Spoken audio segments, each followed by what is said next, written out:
Welcome to Toxicator's View, and today we're going to do a journey from Exodar through to Stormwind and then to Ironforge, so I can show you where the heirloom vendor is. I'll log in with my warrior quickly and I'll take you through what will take place.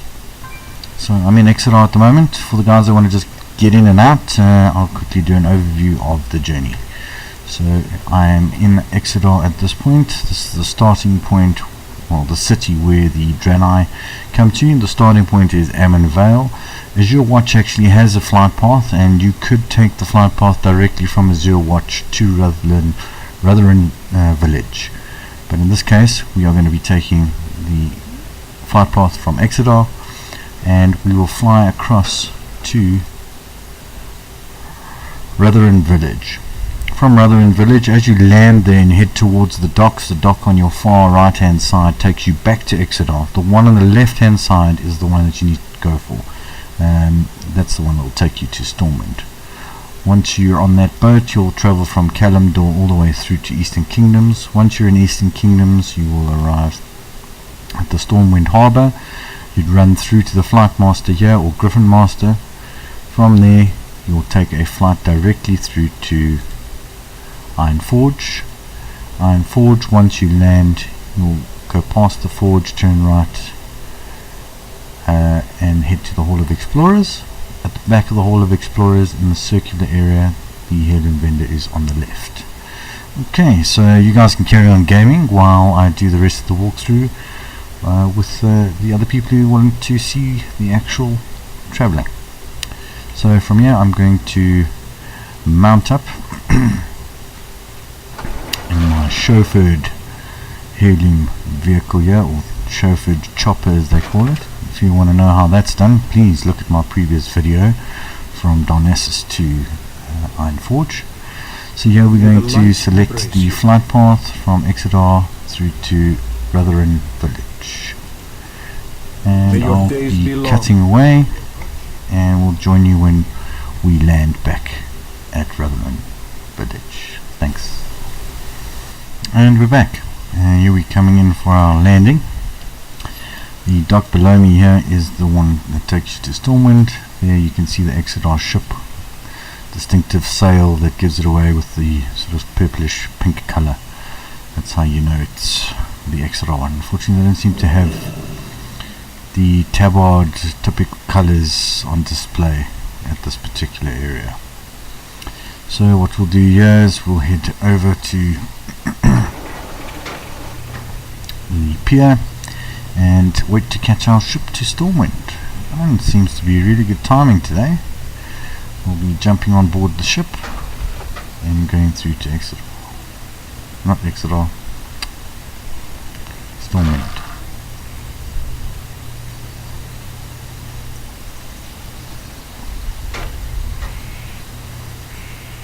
Okay, cut away, and I'll be back when we arrive in Stormwind City. And we're back, and we are now approaching Stormwind. And once the ship comes to a halt, you can jump off and head towards the Griffin Master. I'm so chuffed that I managed to get this mount. Pretty easy. Again, you can just look at my previous video where I give the secret to getting it. Not that it's a really big secret, it's probably one you don't know. It's pretty obvious, and you sort of say to yourself, oh, I wish I'd checked that, but yeah, nonetheless, figured it all out. And in my video prior to that, my very first Alliance trip one, from Stormwind straight to Ironforge, I talk about getting the albino drake, so you're welcome to watch that video as well if you want to see the trick to getting that right. So yeah, once we get to the Flight Master, I'm just going to pause for a second before we take that flight to Ironforge. I just want to show you the Griffin Trader, and that was one of the ways to get additional mounts towards the albino drake achievement. It's a level 1 warrior, so I just wanted to prove that you can use this mount at level 1. I had to check it for myself, couldn't believe it actually. I wish I'd done this a lot sooner. I've gone through way too many characters. Goodness. Characters I've deleted. And I see they brought that nifty thing in that login menu now, where you can actually retrieve deleted characters, but obviously they have to be quite recent. So some guys are sort of like hoping, oh, maybe I can get him back, and no, I could not get him back. So here's the Griffin Keeper. Great to meet you. So yeah, you can get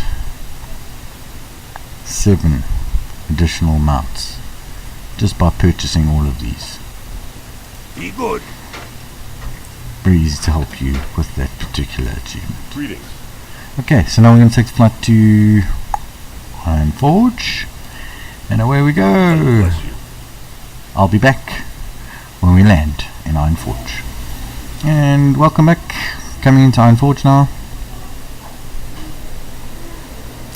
Going through the loop-de-loops.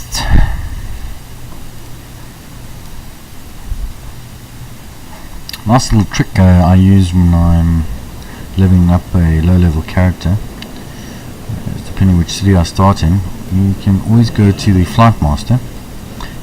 This particular one on Ironforge, you've got the dwarf and the gnome guys here. If you select one of them, you'll notice there's the tabard. By taking the tabard and wearing this when you start dungeoning from level 15, you'll become revered very quickly, and you'll be able to have an additional 16 slot bag. Then what I do is, once I hit the revered level, I jump onto the next one. So for example, I'd buy these 2 tabards and switch over to the Nomogrin one once I have retrieved the bag, and then I can get another 16 slot bag, and so forth and so on. You have Stormwind, you have Exodar, you have the Worgen City one, Gilneas. So yeah, it's actually quite easy to get yourself 16 slot bags for a low level character, provided you're doing the dungeoning to get the reputation for that particular tabard. Alright, so we've landed. We're now heading over to the Hall of Explorers, to the Heirloom vendor. I really dig this chopper, man. So chuffed. Alright, so here we are at the Heirloom vendor. Again, you can buy the various upgrades to upgrade from level 60 to 90, and then from 90 to 100, so that your heirloom can give you, better stats all the way up to level 100.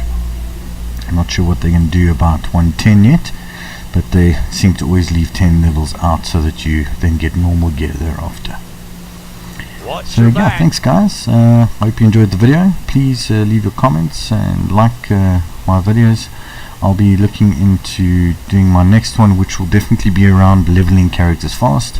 I'm thinking it's probably going to be a 3 to 5 part video where I talk about 1 to 15 first, then from 15 to 60, 60 to 80, 80 to 90, 90 to 100, and 100 to 110, so possibly even a 6 part series.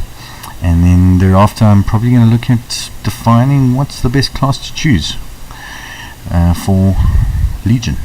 What is the best class in Legion with the latest patch 7.2? This is Toxicator signing out.